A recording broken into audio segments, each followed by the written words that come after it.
Hello বন্ধুরা, মম and sons blog থেকে আমি অর্ঘ্যদীপের মা আবার একটা নতুন ব্লগে আসলাম। বন্ধুরা, তোমরা কেমন আছো? আজকে আমাদের পাড়ায় শীতলা কালী পুজো। আজ শনিবার, আজ ফাল্গুন মাসের আম, শেষ শনিবার, সেই জন্য আজকে আমাদের পাড়াতে শীতলা কালী পুজো হবে। প্রত্যেক বছরের মতন এবছরও এই সময় পুজোটা হবে বন্ধুরা। আর অর্ঘ্যদীপের বাবা রেশনে গেছিল, ফুল মালা মিষ্টি সব নিয়ে এসছে। আর আমি এখন রান্নাঘরে রান্না করছি বন্ধুরা। হ্যাঁ, তোমরা আশ্চর্য হচ্ছ শীতলা পুজোর দিন কেন রান্না করছি। এর একটা বিশেষ কারণ আছে বন্ধুরা। আমাদের পাড়াতে রাত্রিবেলা রান্না বন্ধ থাকে। সাধারণত অন্য অন্য পাড়ায় শীতল ষষ্ঠী হয়, মানে সবাই পান্তা ভাত খায়। আমাদের একটু ভিন্ন নিয়ম। শীতলা পুজোর আমাদের নিয়মটা একটু আলাদা বন্ধুরা। আমাদের পাড়াতে দিনের বেলা নিরামিষ রান্না বান্না করতে পারবে, কিন্তু রাত্রিরে কোনো উনুন জ্বালানো যাবে না।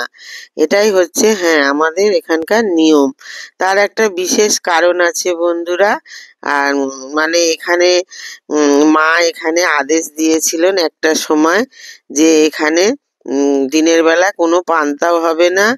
আর এখানে দিনের বেলা রান্না বান্না হবে, কারণ এটা গরিব এলাকা। সেই কারণে নাকি মা এই আদেশ দিয়েছিলেন। আর দেখো না, আমাদের দোকানের খরিদ্দার বাড়িতে এসে হাজির। তার বিয়ে বাড়ি পড়েছে, এখনই তাকে সমস্ত গিফট ফিফট দিতে হবে, এবং সে যা যা নেবে তাই তাই দিতে হবে। তার বায়না আমার দোকান থেকেই নেবে। এই অবশেষে রান্না বান্না সেরে, খাওয়া নেই ঘুম নেই, খরিদ্দারকে নিয়ে দোকানে চলে আসলাম। কেন, বাড়িতে তো কোনো মাল রাখি না বন্ধুরা, সমস্ত দোকানের মাল দোকানেই থাকে। আর মেয়েটা বলছে যে কাকির কাছে আসলে সমস্ত কিছুই পেয়ে যাব, এমনই একটা দোকান এখানে। মানে বিয়ে বাড়ির গিফটও পেয়ে যাব, আবার আমার শাড়িও পেয়ে যাব, আবার সাজাগোজার জিনিসও পেয়ে যাব। দেখো না কত জ্বালা আমার। মানে আমি একটু রেস্ট নিতে পারি না, আমার শান্তি নেই। এই এখন দোকানে চলে আসলাম। ও সব জিনিসপত্র নেবে, ওর আবার বিয়ে বাড়ি পড়েছে, সন্ধেবেলা বিয়ে বাড়ি যাবে। আমি বললাম দোকান বিকেলে খুলবো, কিছুতেই এখন, কারণ একটা পুজো আর আমার অনেক দায়িত্ব। সেই জন্যে দোকানে মালপত্র নিয়ে চলে গেল। এবার আমি স্নান টান সেরে ঘরে সন্ধে বাতি দিয়ে এখন আমি যাচ্ছি পুজো দিতে মণ্ডপে। আমাদের যেখানে শীতলা কালী পুজো হয়, দেখো এখানে সন্ধেবেলায় পুজো হয়। তোমরা তো দেখতে পাচ্ছ, সমস্ত পুজোই সন্ধেবেলা হয়। শীতলা এবং কালী পুজো একসাথেই হয়, রক্ষা মায়ের পুজো একসাথেই হয়। সাধারণত অন্য জায়গায় শীতলা পুজো দুপুরে হয় আর রাত্রিরে রক্ষা মায়ের পুজো হয়, এটাই নিয়ম। কিন্তু আমাদের এখানে নিয়মটা একটু আলাদা। আমরা চলে গেলাম যথারীতি মণ্ডপে পুজো দিতে। দেখো কত মানুষ এসছে দলে দলে, সবাই এই নিয়মটা আমাদের এলাকায় জানে, যে এখানে সকালে পুজো হয় না, এখানে রাত্রে পুজো হয়। শীতলা পুজো দুপুরবেলায় তো হয়, কিন্তু আমাদের এখানে অন্যরকম নিয়ম বন্ধুরা। যথারীতি আমি পুজো দিতে চলে গেলাম, সমস্ত ঘরের কাজ ফাজ সেরে। আর আজকে নিরামিষ খেয়েছি বন্ধুরা।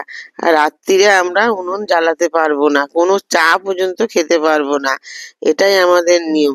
অনেকের নিয়ম আছে দুপুরে জ্বালতে পারবে না উনুন, কিন্তু আমাদের এখানে নিয়ম হচ্ছে মানে রাত্রিবেলা তুমি কোনো গ্যাস বা উনুন জ্বালাতে পারবে না, এটাই নিয়ম। সবাই দলে দলে পুজো দিতে আসছে, আমিও গেলাম বন্ধুরা। আমিও মা শীতলার নামে একটা পুজো নিয়ে গেলাম, আর রক্ষা মায়ের নামে একটা পুজো নিয়ে গেলাম। আর আমাদের দোকানের সামনে যে মা আছে তার জন্যও পুজো নিলাম। মাকে যদি পুজো না দেই কেমন লাগে বলো বন্ধুরা। ওটা আমি ভিডিওতে দেখাতে পারিনি, অর্ঘ্যদীপ বাড়ি চলে গেছিল, অর্ঘ্যদীপের টয়লেট পেয়ে গেছিল, ভিডিও করার কেউ ছিল না। আজকে আমি মানে 4টে পুজো দিলাম একসাথে। এই যে এখন শীতলা রক্ষা মায়ের পুজো দিতে যাচ্ছি। এরপরে বড় বাবার মন্দিরে, যেহেতু আজ শনিবার, তাই বড় বাবার মন্দিরেও একটু ধূপ দেবো, একটু মোমবাতি, একটু দক্ষিণা দেবো। অবশেষে লাস্টে আমাদের দোকানের সামনে যে মা রয়েছেন তাকেও পুজো দেবো। 3 জায়গায় অর্ঘ্যদীপের বাবা ফুল মালা মিষ্টি সব নিয়ে এসছেন।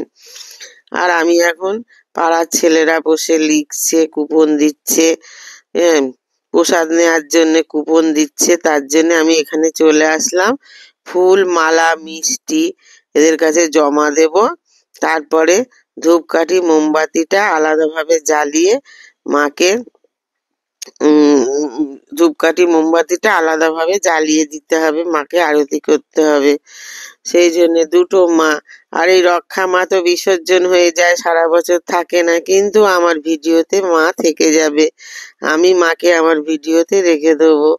মা রক্ষা মা, বিপদ আপদ থেকে রক্ষা করবেন, আমাদের সকলকে যেন রক্ষা করেন। মা শীতলা মাও যেন আমাদের রক্ষা করেন। আমাদের ওপরে একজন আছেন বন্ধুরা, জানো তো, আমি ফিল করি একটা আলাদা শক্তি আছে। দেখবে যখন বড় বিপদে পড়বে তাদেরকে ডাকলে তোমরা একটা আলাদা শক্তি পাবে। আমি সেটা জানি, আমি অনুভব করেছি। কেউ যদি মধুর স্বাদ পায় সে তো নিশ্চয়ই বুঝবে মধুর স্বাদ কিরম। যারা ঈশ্বরকে দেখেনি, ঈশ্বরকে ভালোবাসে না, তারা ভাবলে ঈশ্বর নেই, কিন্তু ঈশ্বর আছেন বন্ধুরা। আমাদের শিক্ষা দেন যে তুই একে ভালোবেসেছিস, একে খাইয়েছিস, একে দেখেছিস, দেখ কত বেঈমান। আমরা ভাবি যে এরকম হচ্ছে কেন আমাদের সাথে। ঠাকুর আমাদের সবকিছু পদে পদে বুঝিয়ে দেয়, ভালো কোনটা মন্দ কোনটা। এই দেখো আমাদের মাকে কত সুন্দর লাগছে, কত সুন্দর দেখতে লাগছে, আর রক্ষা মাকেও কত সুন্দর লাগছে। আমি সমস্ত পুজো দিয়ে, মোমবাতি জ্বালিয়ে, ধূপ জ্বালিয়ে একটু মায়ের কাছে গিয়ে বসলাম। মার কাছে গিয়ে একটু দেখা করলাম, একটু বসলাম, মাকে যত অন্তরের কথা বললাম। মা, তুমি আমার অন্তরের কথা জানো তো, আমার অন্তরের ব্যথা তুমি জানো, তুমি সেইভাবে আমাকে শান্তি দিও মা। এই বলে আমি ধূপকাঠি মোমবাতি জ্বালিয়ে আমি মাকে আরতি করতে লাগলাম বন্ধুরা। আর অর্ঘ্যদীপ দেখো কানের এই হেডফোনটা কিনেছে 2000 টাকা দিয়ে অনলাইন থেকে, তাই তোমাদের দেখানোর জন্য। আর এখানে দেখো কত ফুল, প্রসাদ সব এখানে জমেছে, সব ওইখানেই ওখানে রাখা হচ্ছে, তারপরে সব এসে এখানে ঢেলে রাখছে। আর দেখো কি সুন্দরভাবে আমাদের পাড়াতে পুজোটা হচ্ছে, শীতলা মা রক্ষা মার পুজোটা এইভাবেই সারা বছর আমাদের পাড়াতে এইভাবে শীতলা কালী পুজো হয়। আর এটার নিয়ম কেন জানো তো বন্ধুরা, এখানে তো আগে গরিব এলাকা ছিল, সব চাষি পরিবার ছিল। হ্যাঁ, তারা তো সারাদিন সকালবেলা উঠে রান্না বান্না করে তারা চাষ করতে চলে যেতেন। সেই জন্য মা আদেশ দিয়েছিলেন যে এখানে কোনো দুপুরবেলা পান্তা খাওয়া হবে না। দুপুরে সবাই খেটে খুটে এসে টাকা পয়সা জোগাড় করে রান্না বান্না করবে। রাত্রিরে নিয়মটা করেছে যে রাত্রিরে উনুন ধরাতে পারবে না, সবাই ঠান্ডা ঠান্ডা খাবে, গরম জিনিস কেউ রাত্রে আমাদের এখানে খেতে পারে না। এটাই ছোট থেকে দেখে আসছি, যেহেতু আমি এখানে বাপের বাড়ি, এখানেই শ্বশুর বাড়ি, একই এলাকায়, আমরা ছোটবেলা থেকে এটাই দেখে আসছি। আমি যেহেতু এখানকারই মেয়ে, এখানকারই বউ, সেই জন্যে এইভাবে নিয়ম করেই সারা বছর আমি শীতলা কালী পুজো দিই। আর এই নিয়মটাও আমি জানি। এই বিশেষ কারণের জন্য আমাদের এখানে শীতলা কালী পুজো সন্ধেবেলা হয়, রাত্রিরে হয় বন্ধুরা, একসাথেই হয় শীতলা এবং কালী পুজো। আর এখানে পুজো